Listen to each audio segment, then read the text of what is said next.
യാത്ര ചെയ്യാൻ ഇഷ്ടമാണ് എനിക്ക്. പക്ഷെ എൻ്റെ ഫാമിലിക്കും ഫ്രണ്ട്സിനും ഒക്കെ പേടിയാണ്. താങ്ക്സ് ഏട്ടാ. എപ്പോഴും പറയും പുറത്തൊട്ടും സേഫ് അല്ലെന്ന്.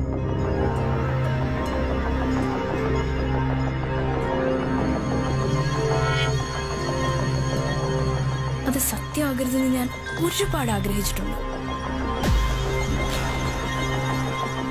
പക്ഷെ അത് സത്യമാണ്. എന്നാൽ തോറ്റുകൊടുക്കരുത് നമ്മൾ.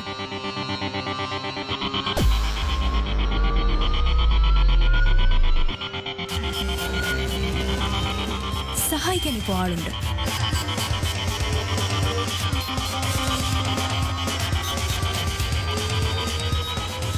നമ്മുടെ വിരൽത്തുമ്പിൽ തന്നെ.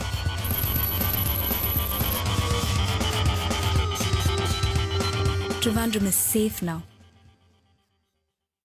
ഇനി നമ്മളിൽ ആർക്കും ഒരു ആപത്ത് സംഭവിക്കാൻ ഇടവരരുത്. നഗരത്തിൽ എവിടെയും ഏത് സമയത്തും സഹായത്തിന് ഓടിയെത്താൻ തിരുവനന്തപുരം പോലീസ് മുഴുവൻ കൂടെയുണ്ട്. ഒരു വിരൽത്തുമ്പകലെ. ഐ സേഫിലൂടെ നമ്മുടെ തിരുവനന്തപുരം ഇപ്പോൾ മറ്റേതു നഗരത്തെക്കാളും സേഫായിരിക്കുന്നു.